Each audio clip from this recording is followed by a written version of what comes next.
Subscribe for daily IELTS material.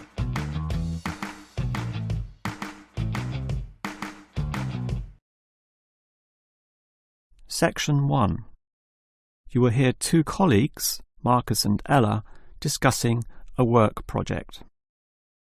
First, you have some time to look at questions 1 to 5.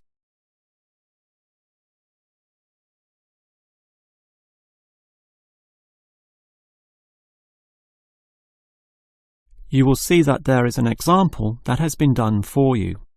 On this occasion only, the conversation relating to this will be played first. OK, Ella, as you know, the deadline for this project is the end of the month, so we'd better plan it well. Yes, I've already been thinking along those lines, and I've decided we should divide this project into 3 phases. The pre-phase, then phase 1, and then phase 2, with strict deadlines involved for each one. The woman uses the term pre-phase, so pre-phase has been written in space. Now we shall begin. You should answer the questions as you listen, because you will not hear the recording a second time. Now listen carefully and answer questions 1 to 5. OK, Ella, as you know, the deadline for this project is the end of the month, so we'd better plan it well. Yes, I've already been thinking along those lines, and I've decided we should divide this project into 3 phases. The pre-phase, then phase 1, and then phase 2, with strict deadlines involved for each one. Given that we have to finish this quickly, that sounds good. Tell me more. The pre-phase is the simplest. We just need to allocate a space or a place to do our planning, and this space will need to be quite big. Sure, and we have to decide on the equipment needed as well. Remember the last project when we didn't have enough projectors to present our ideas? We lost lots of time there. Yes, that was a bad start. That's why, after the pre-phase is finished, I've allocated a mere 3 days for phase 1. That will involve drawing the plans. We'll need Jenna to help us. And Marco. Yes, but not Susan. Susan is just far too busy to participate, as much as I'd like her in the team. Let's just take Fred instead. He'll do. Sure, Fred's not as experienced as Greg, but I agree he'll do fine for this job. Then it's straight into phase 2. Collecting, collating, analysing and preparing the final report. Can we do that in 5 days? I think that's optimistic, which is why I scheduled 6. That's almost a week. Do we have that much time? We do, and with the right people, 6 days should see the job done. Who are the people for this phase? Arthur and Rob, right? No, Arthur's got other things to do, and Rob's on leave, so Mike alone will be the main man on this part. He's done it before, so it should be fine. But he may need some help with the smaller tasks. Someone who is good with detail and procedures. Peter's not free at the moment, so I can arrange Leo to chip in some time and advice. Leo's very useful, particularly under pressure. And that's everything sorted. Well done, Ella. This report should certainly be ready in time. Before you hear the rest of the conversation, you have some time to look at questions 6 to 10.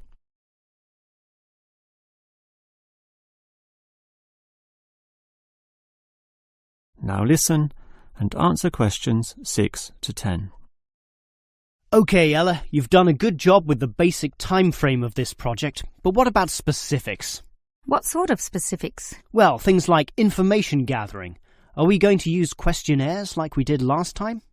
I was thinking of using the internet to ask people to give their views, but you often get such silly responses when you do that. I'm of the view that the best way to find out things is to ask people directly, so that's what we'll do. OK, but that will take longer. We'll probably even have to do some of the work at home. No, I don't think so, as long as we stay back at work for some after-hours meetings. Well, that's better than coming in early. No one functions well in the morning. Also, the final report will need at least 2 appendices. Not only that, we'll have to attach a small booklet to the end, containing printouts of the relevant parts from all the foreign websites we accessed. That will take even more time. Are you sure we can meet this deadline? Yep, I've worked it all out, and I'm confident we can do it. Phase 1 should be finished by the 5th, leaving Phase 2 to begin about the 8th or 9th. Now, there's a public holiday on the 10th, meaning that everything should be able to be submitted on the 15th. And after that, we can relax and celebrate on the 25th when the design division gives us approval to go ahead. Ha!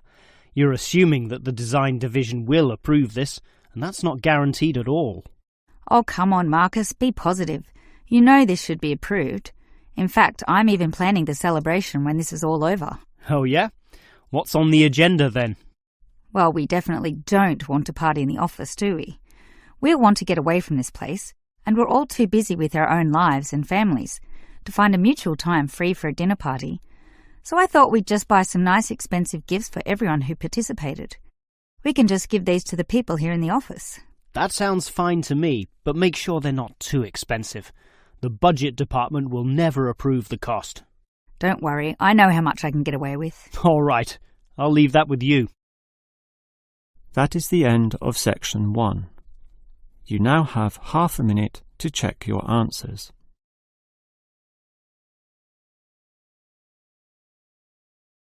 Now turn to section 2. Section 2. You will hear a maintenance worker talking to a university officer about some recent storm damage to the main building. First, you have some time to look at questions 11 to 15.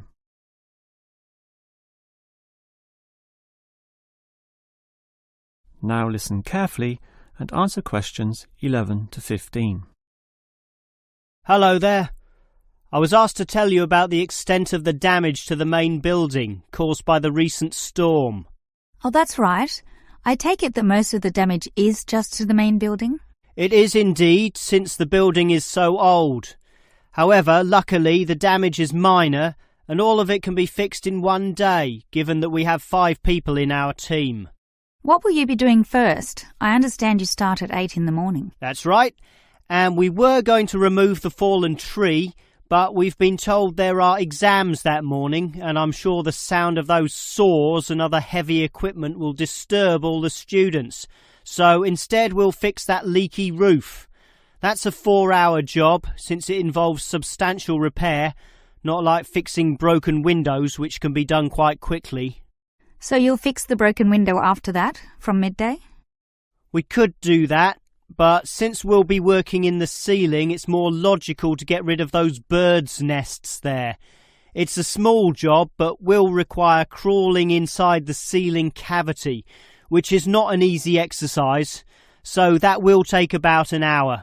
But this is good, since by that time the exams should be over, and we can address that tree which has been blown over. After our 1-hour lunch break, of course. It will be quite noisy dealing with that, but it will be finished by 3 o'clock. Some of our staff will then leave to fix things on another site. An office nearby needs a new window. But 2 of us, including myself, will remain here to paint over that discoloured patch of wall in your office. Oh, good. It looks so horrible at the moment. Well, we'll certainly make it look good once again. And in the last hour of our working day, we'll fix up that problem with the wiring. Apparently the power doesn't go to one of the classrooms. Probably some water has gotten into the fuse box, so we'll just change a few wires and clean up the moisture, and it should be fine.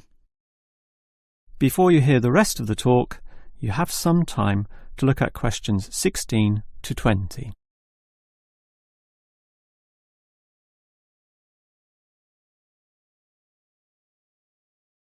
Now listen and answer questions 16 to 20.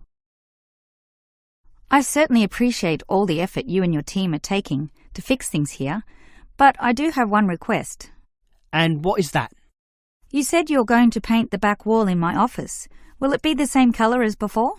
Yes, we'll make it a nice white colour. Well, that's the point. I'd prefer it to be yellow to match the furniture. The furniture is orange, actually, but I think yellow is a nice match. Can you do that? We can certainly do that. Yellow it is. Certainly a prettier colour than just plain white, or the blue in my kitchen at home for that matter. And we can leave the paint can with you in case you need to do some touch-ups or if the stain reappears. I'll just leave it in the garden shed, the one next to the main classroom. And incidentally, about those birds in the ceiling, I was just investigating and I heard the chirping of little baby birds in there. So there must be some young ones in a nest. I just thought you'd like to know that we can give them to a wildlife reserve. There's one in the next suburb, so that should not be too much trouble. Or you could give them to one of our teachers. I have a colleague who can raise them. I would say the wildlife reserve is a better option, since the people there are used to dealing with animals. And as for that fallen tree, we'll cut it up into small pieces, and that can be firewood in my house, so that won't be wasted either, although the smoke will cause some pollution. But I have a special licence for my fireplace, so no one can object to that. I've noticed also that the university has a garden bin for the smaller items, leaves and sticks and bark and so on, so we can dispose of material in that also. You do have some waste piles out the back, but a proper garden bin means that the material will be recycled, and that's better for the environment, so you can rest assured we will use that. That is the end of section 2. You now have half a minute to check your answers.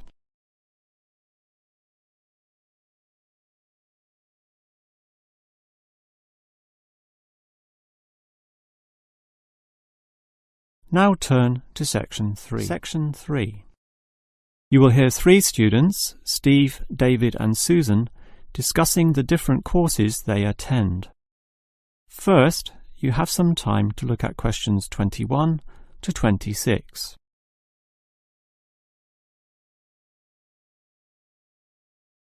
Now listen carefully and answer questions 21 to 26.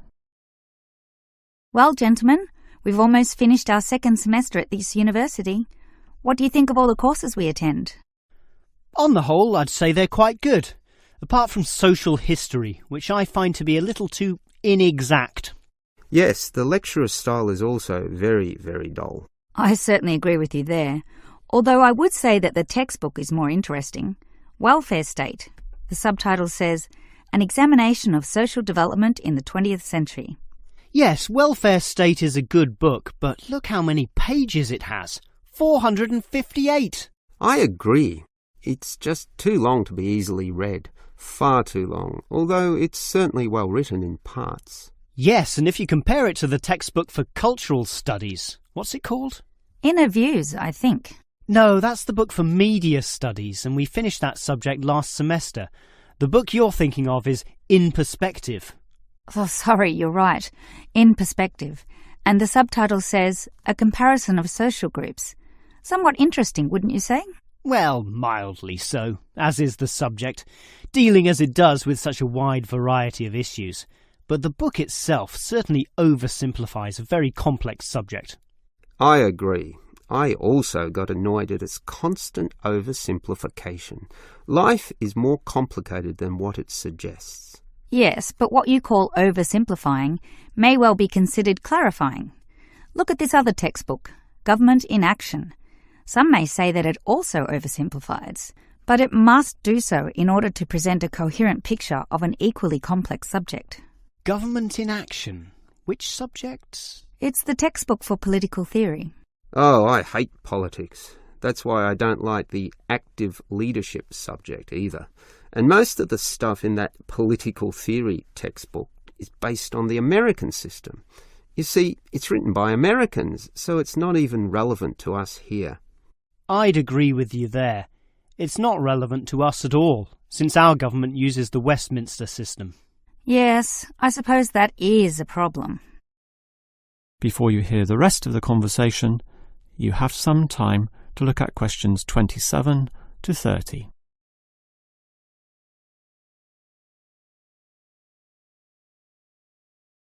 Now listen and answer questions 27 to 30.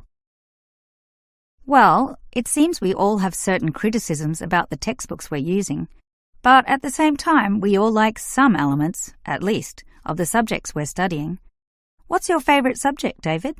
I'm not sure. I like political theory, but... Cultural studies is by far the best, even better than political theory, which I also like, but just not as much. Why do you say that, Steve? I was thinking perhaps social history is worth considering as best. Social history is good, but I made my choice because the subject is relevant to this modern society. But so is social history, and I like the historical element, which the other subjects lack. Even political theory examines history only briefly and in a very narrow way, so I'd say social history is the most rewarding for me. What about you, Susan? I think social history is certainly very good, but political theory is, in fact, the best, since basically every human system boils down to politics. So, despite a certain irrelevancy in the details, the basic message remains as relevant as ever. Oh, Susan, you can't be serious. Let's ask Olive again. She's over there. Olive! Which subject do you think is the best? Ah, a difficult question. I'm very interested in culture, so cultural studies is certainly my cup of tea. But I'm politically active also, and hope to pursue this as a career. So political theory would be the one I'd pick. I don't believe it. Even with that irrelevant textbook? Don't listen to him, Olive. You have a right to your own opinion. That is the end of section 3. You now have half a minute to check your answers.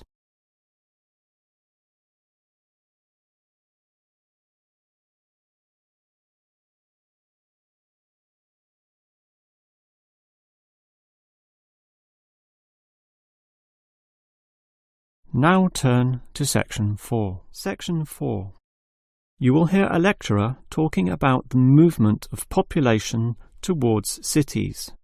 First, you have some time to look at questions 31 and 32.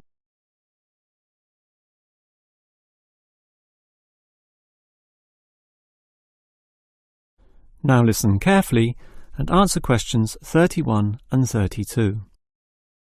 If you consider the farms of old, the type your father or grandfather grew up on, they were small and labour-intensive, requiring lots of workers. In addition, they often had a diversity of products, be that animal or vegetable, say cows and sheep, or oranges and lemons, with some peaches and a few chickens on the side for the production of eggs. The many workers involved raised their families who needed products and support services, such as medical clinics and schools, so the small country towns had mercantile activity, storefronts and community participation with all ages present and a distinct town culture. And how it has changed. Travel to any small country town in virtually any developed country, and you will often see that these places are now somewhat forlorn and deserted, lacking life and vigour. Many of the residents have long since moved towards the big cities, so the country areas have become depopulated and their downtowns empty. This phenomenon is so predictable and widespread that it even has a name, rural flight or rural exodus, and it has produced some fairly predictable problems. Before you hear the next part of the lecture, you have some time to look at questions 33 to 35.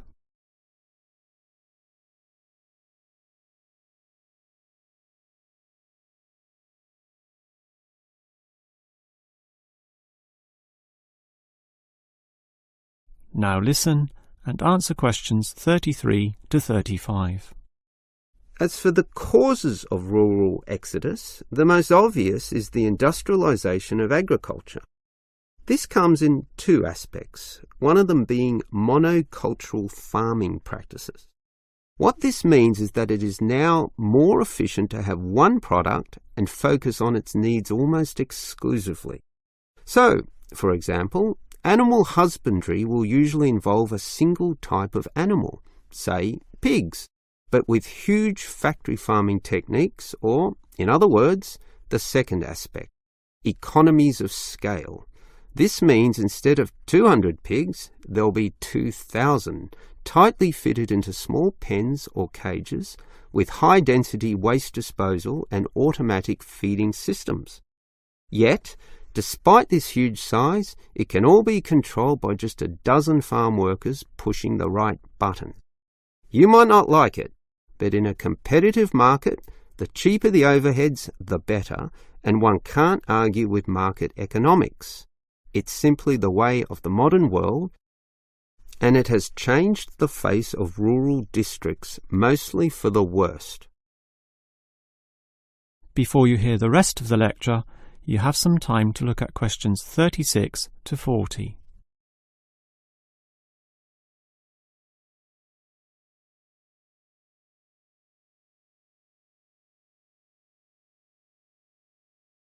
Now listen and answer questions 36 to 40. We can talk at length about the problem of rural exodus, but what about solutions? Well, there is certainly some cause for hope, since many are now feeling the negatives of increasing urbanisation, negatives which the countryside generally does not have. Thus, tourism, for example, is certainly one avenue of revenue and revitalisation. The most important consideration here is that the local residents themselves participate in developing such initiatives and deciding what happens, since outsiders, be they state government or city-based planners, do not fully understand the local settings, the possibilities which may be on offer, or the town culture, since even small rural areas can be highly distinctive from neighbouring ones. For example, the Daylesford area has developed a tourist industry based on the natural springs there, putting forward the angle that this water is relaxing and revitalising for the health. There has been the development of spas, saunas and small-scale accommodation within its picturesque hillsides. And another solution is to utilise the predominant local product. This takes advantage of the fact that many city people are developing a dislike for factory-produced and packaged foodstuffs. They are becoming interested in products that can be sold directly to them at a cheaper price while preserving all the freshness from the tree or animal. It is important here that the country area is not only characterised by a specific product, but markets this idea well.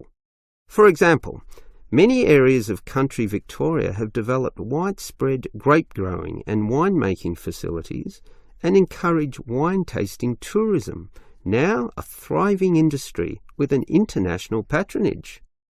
Similarly, Harcourt is famous for apples, Shepparton for mature cheeses, and Mildura for its citrus products.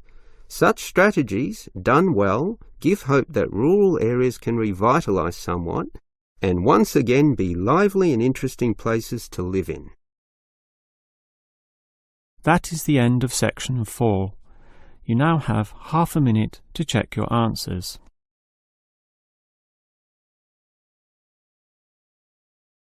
That is the end of the listening test.